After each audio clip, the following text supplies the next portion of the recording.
रामायण में अगले हफ्ते। महाराज दशरथ का अंतिम संस्कार किया जाता है। भरत स्वयं के लिए राजपद का स्थान अस्वीकार करते हैं और राम को वन से वापस लाने का विचार करते हैं।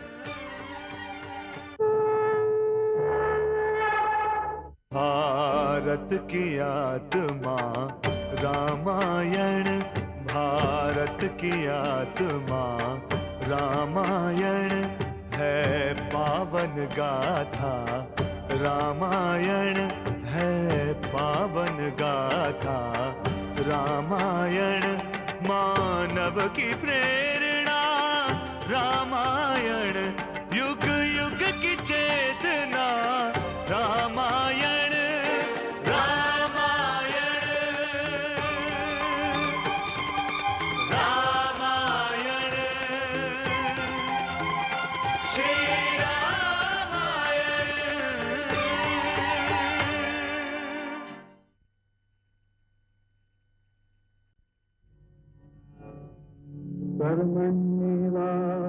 कर्मण्येवाधिकारस्ते मा फलेषु कदाचन मा कर्म फलेषु मा कवितम्।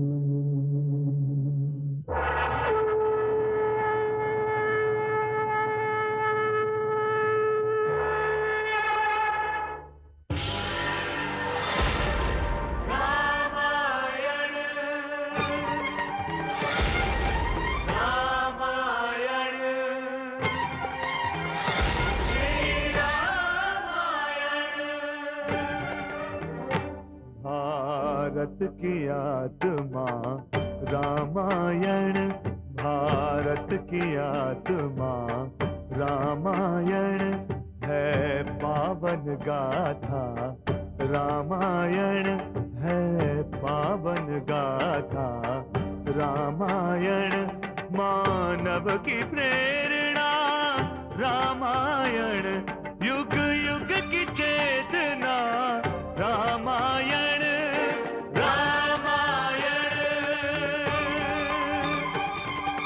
रामायण श्री रामायण। कथा रामायणस्यापि नित्यं भवति यद्गृहे, तद्गृहं तीर्थरूपं हि दुष्टानां पापनाशनम्। जब जब होई धर्म के हानि, बाढ़हि असुर अधम अभिमानी, तब तब प्रभु धरि विविध शरीरा, हरहि कृपा निधि सज्जन पीरा। है धर्म की व्याख्या रामायण, है धर्म की व्याख्या रामायण, मानव मर्यादा रामायण रामायण रामायण श्री रामायण।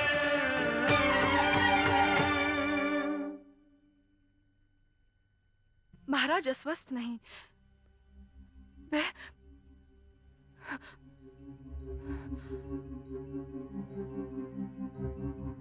वे अपना नश्वर शरीर त्याग कर चले गए। मैं स्वयं बन जाऊंगा। भ्राताश्री को लेकर मैं आऊंगा पिताश्री। मुझे तो भरत ने बहुत पहले ही तुमसे सावधान कर दिया था। महाराज ने मुझे अंतिम राज आदेश देते हुए कहा था कि महारानी कैकेयी को उनकी दिवंगत देह को स्पर्श न करने दिया जाए। महामंत्री जी, कुछ समय पूर्व मेरी भी यही इच्छा थी कि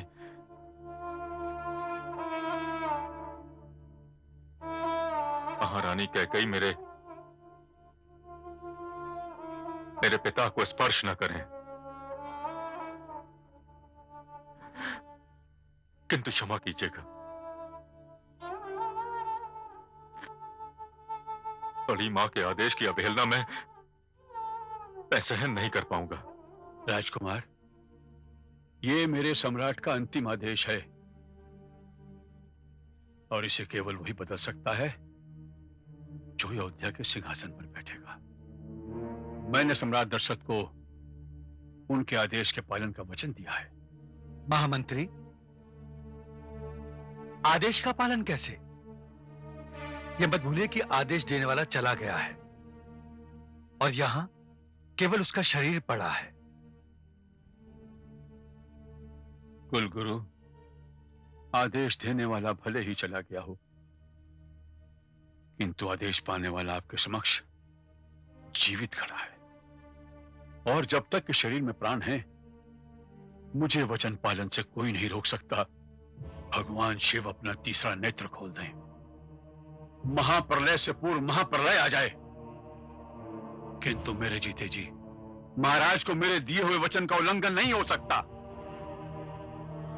जहां तक वचन का प्रश्न है, मैं मानता हूं कि मैंने रघुकुल में जन्म नहीं लिया है, किंतु वचन पर प्राण देने वालों का नमक तो अवश्य खाया है। कुलगुरु, नमक तो अवश्य खाया है।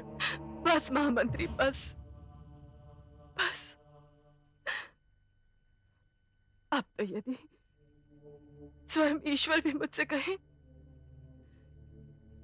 तो अभी मैं अपना पग आगे नहीं बढ़ाऊंगी। नहीं, रघुकुल का एक सेवक रघुकुल के नमक का ऋण चुकाने के लिए अपने प्राण तक दे सकता है, और मैं रघुकुल की पुत्र वधू महाराज दशरथ की अर्धांगिनी, इसने क्या किया?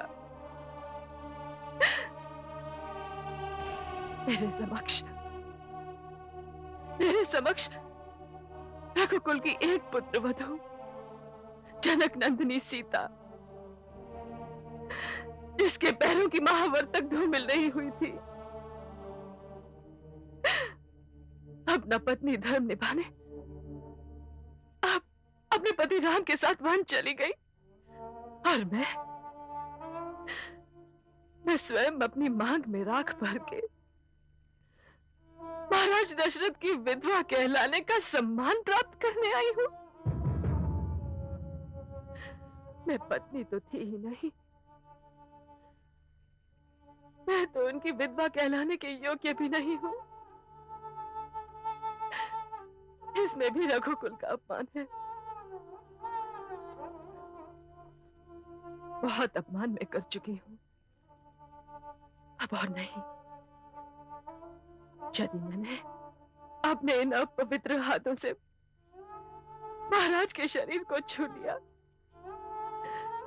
तो स्त्री धर्म, पत्नी धर्म,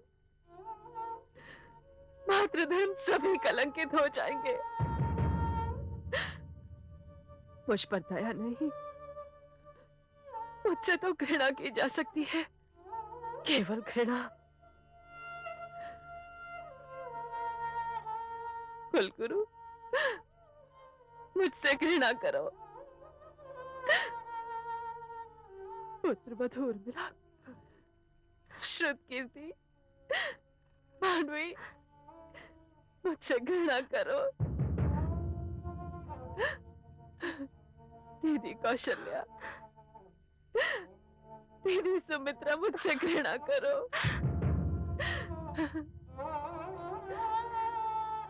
महाराज, स्वामी, आप जहां भी हैं,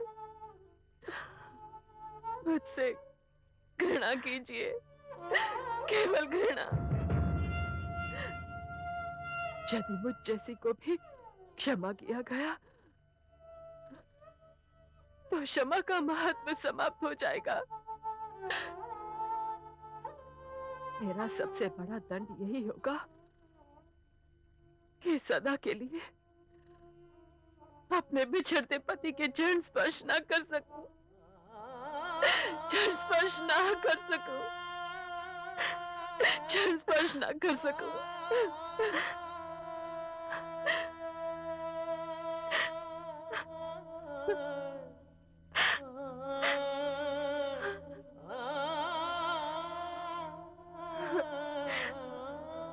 स्वामी, आप जहां भी हो, कई बहन को क्षमा कर दीजिए। ये घृणा की योग्य नहीं, दया की योग्य है, दया की योग्य है।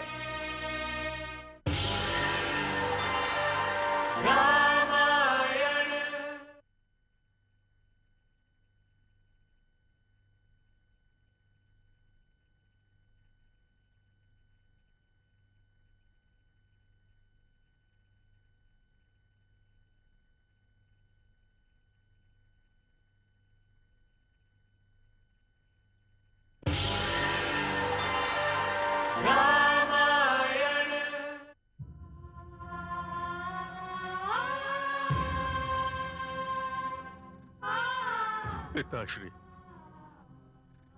आज एक साथ 2 सूर्य अस्त हो रहे हैं। कुल देवता सूर्य आकाश में और रघुकुल देवता दशरथ इस धरती पर। कुल देवता तो कल पुनः आकाश पर दर्शन देंगे, किंतु आपके दर्शन अब कभी नहीं होंगे। आपके ये अंतिम दर्शन है, और मुखाग्नि देने से पूर्व ये भरत आपको वचन देता है कि आपके हृदय की जिस अंतिम साध को माता कैकेयी ने अपनी महत्वाकांक्षा की अग्नि में भस्म कर दिया, वो अवश्य पूर्ण होगी। आपने अयोध्या के कल्याण के लिए जिस रामराज की कल्पना की थी, वो ये भरत पूर्ण करेगा। मैं धरती, आकाश, अस्त होते सूर्य देव, अग्नि, वायुदेव, इन सबको साक्षी मानकर आपको यह वचन देता हूं पिताश्री, कि अयोध्या का सिंहासन भ्राता श्री राम का है और वही उस पर विराजमान होंगे। ये एक रघुवंशी का वचन है आपको। मैं प्रतिज्ञा करता हूं, मैं भ्राताश्री के चरणों की सौगंध खाकर कहता हूं पिताश्री, जब तक भ्राताश्री अयोध्या नहीं लौटेंगे, ये भरत एक वनवासी का जीवन व्यतीत करेगा। ये भरत एक वनवासी का जीवन व्यतीत करेगा पिताश्री।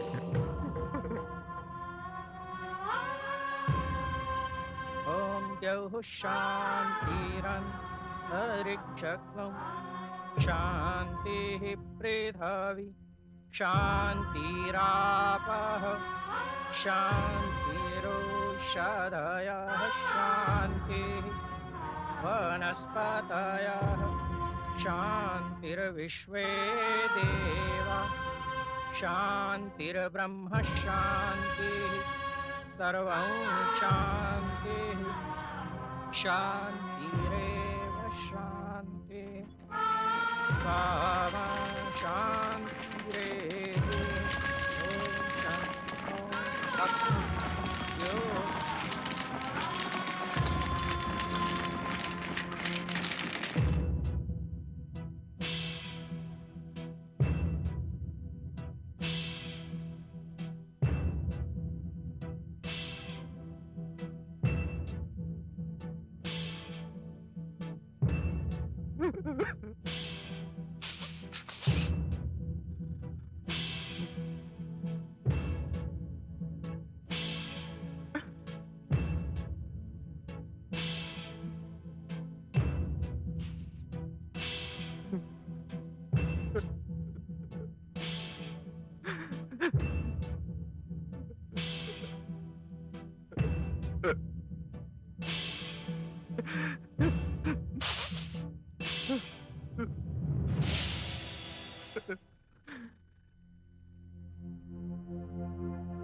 आर्यपुत्र, सूर्यास्त हो गया जानकी। समस्त आकाश आज जलती हुई चिता के समान दिखाई दे रहा है और कुछ ही क्षणों में राख के ढेर समान संध्या भी आ जाएगी। ये कैसी विकलता है आर्यपुत्र? ये कैसा अंतर्दहन है? आपकी व्याकुलता को सीमा लांघते मैंने कभी नहीं देखा। न जाने क्यों आज इस अस्त हो रहे सूर्य को अपने अश्रुओं की भेंट करना चाहता हूं, किंतु पता नहीं मेरी कुछ अश्रु बूंदें इन आकाश की लपटों को शांत कर पाएंगी। मैं आपकी व्याकुलता को अनुभव कर रही हूं आर्यपुत्र। सत्य तो यह है कि शरीर ने अयोध्या को छोड़ा है, हृदय तो वहीं का वहीं है। जानकी कभी कभी वर्षा ऋतु में तीव्र वायु मेघों को आकाश में तितर बितर तो कर देती है, किंतु उन्हें अधिक समय तक बरसने से रोक नहीं सकती। तुम सत्य कह रही हो जानकी। अयोध्या के कई दृश्य आंखों के समक्ष आ रहे हैं, जा रहे हैं, किंतु मुझे सबसे अधिक चिंता माता कैकेयी की है।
महाराज, आपने देह स्पर्श के लिए मना किया था ना?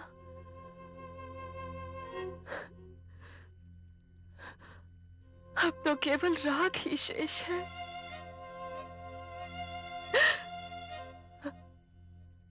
राख का स्पर्श कर सकती हूँ। स्वामी, राख ही मेरी नियति थी और राख ही मेरा प्रारब्ध था। मैंने तो आपके जीते जी अपनी मांग में सिंदूर की लाली को धोकर राख भर ली थी, इसलिए मुझे राख ही मिली, मुझे राख ही मिली।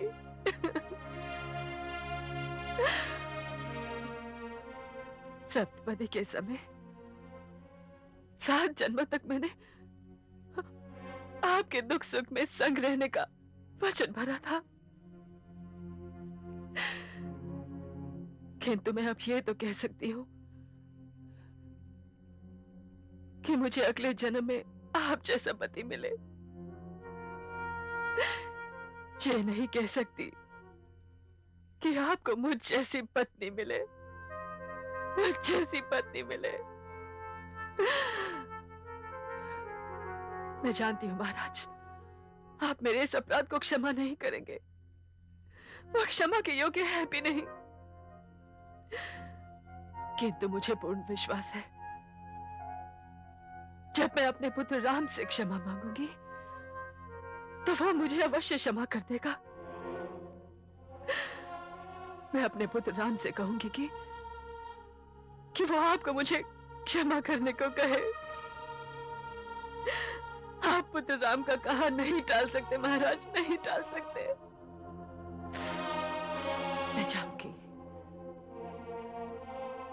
मैं जाऊंगी अपने पुत्र राम से मिलने अवश्य जाऊंगी। अब तो आपसे क्षमा प्राप्ति का एक ही साधन है,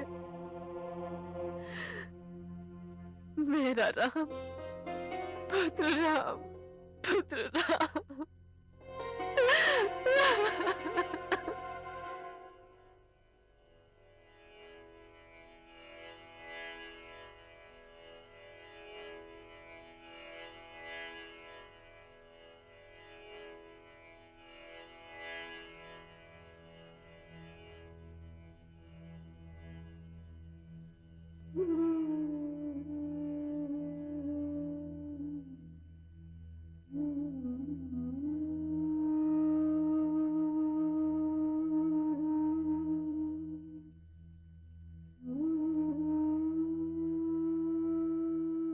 राजकुमार भरत, प्रणाम गुरुदेव। आयुष्मान भव। राजपुत्र, ये वैराग्य कैसा? गुरुदेव, आपको तो ज्ञात है, मैं बाल्यकाल से ही भ्राता श्री राम के पद चिन्हों पर चलता आया हूं। आपको यहाँ बुलाने का मुख्य कारण यही है राजकुमार भरत। कुल गुरु वशिष्ठ के आदेशानुसार ही हम सब यहाँ आए हैं। क्षमा करें गुरुदेव, किंतु वो कौन सा आदेश है जिसके पालन के लिए आपको प्रजा के प्रतिनिधियों का आश्रय लेना पड़ा? गुरुदेव, ये तो भरत के प्रति अन्याय है आपका। नहीं भरत, अन्याय भी तुम्हारे समक्ष आ जाए तो उसे न्याय करना पड़ेगा। अयोध्या के राज सिंहासन को अब रिक्त नहीं छोड़ा जा सकता। प्रजा स्वामीहीन रहे यह अधर्म है, महापाप है।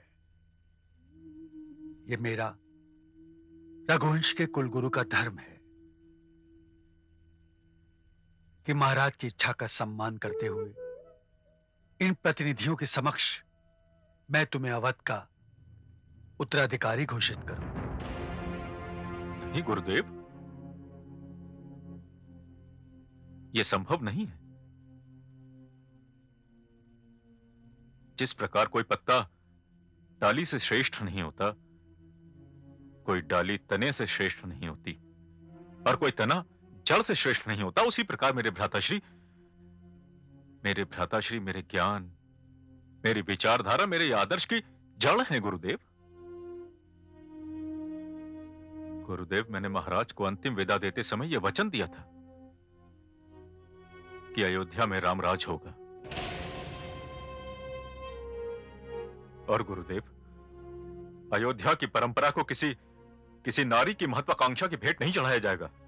राजकुमार भरत, यही इसी स्थल पर राजकुमार राम को हम सब ने राजा बनाने की सहमति दी थी, किंतु क्षमा कीजिएगा,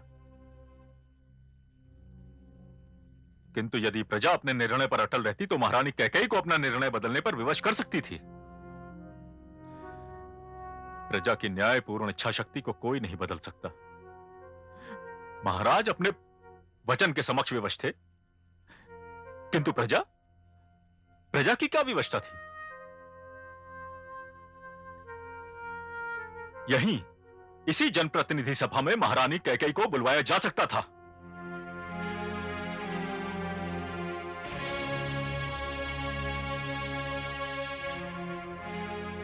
तुमने सत्य कहा वत्स। प्रजा शक्ति राजशक्ति से भी बड़ी शक्ति होती है। एक भयानक भूल हो गई है। आपने मुझे इस भूल का ज्ञान कराया, इसके लिए हम आपके आभारी हैं। राजा ईश्वर का प्रतिनिधि होता है और अपने राजा के अंतिम वचनों की पूर्ति करना हम सबका धर्म है। ये कृष्ण पक्ष चल रहा है। आने वाले सुख पक्ष की पंचमी को हम आपका राज्याभिषेक कर देंगे। इसके अतिरिक्त हमारे पास कोई विकल्प भी नहीं है। विकल्प है। अयोध्या के सिंहासन पर उसके उचित उत्तराधिकारी के बैठने की अंतिम तिथि शुक्ल पक्ष की पंचमी है। गुरुदेव, सामंत अतिमुख जी, मैं अब समस्त जनप्रतिनिधियों को वचन देता हूं कि मैं स्वयं वन जाऊंगा और भ्राताश्री को लेकर आऊंगा। महारानी कैकेयी ने महाराज से दो वचन मांगे थे। उनका एक पुत्र बन जाएगा और दूसरा अयोध्या का राजा बनेगा।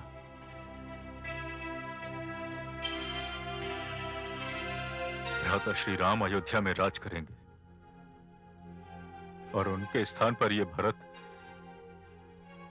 बन जाएगा। हाँ गुरुदेव,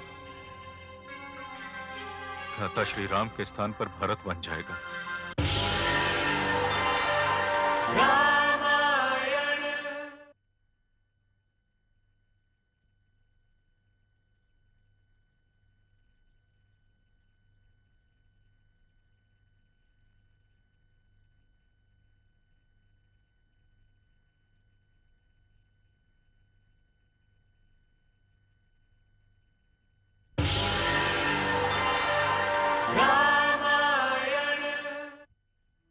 मांडवी, उर्मिला,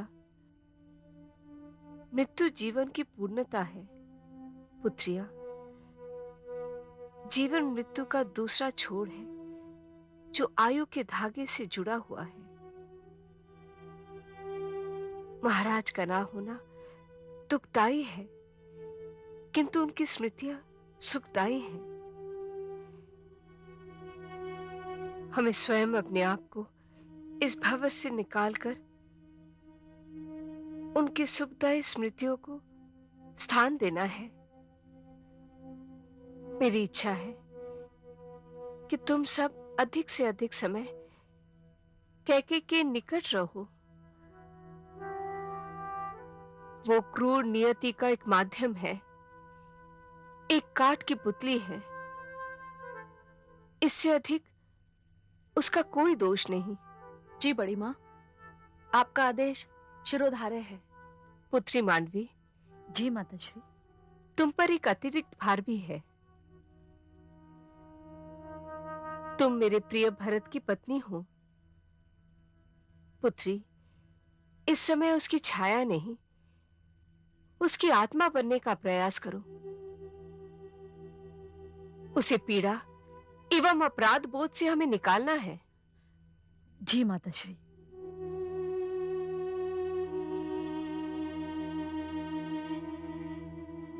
बड़ी मां,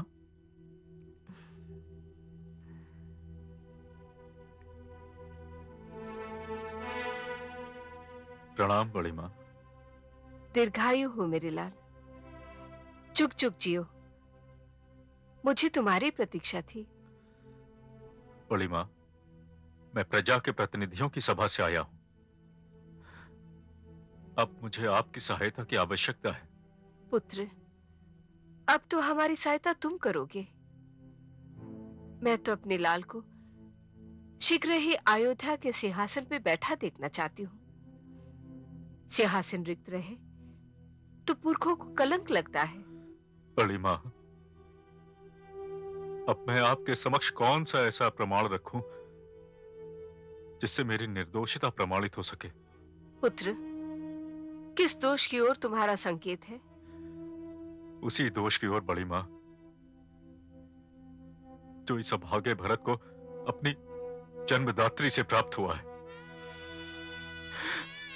मुझे विश्वास हो गया है बड़ी मां कि सदियों पूर्व चंद्रमा को एक कलंक लगा था जो सदियों की वर्षा भी नहीं धो पाई।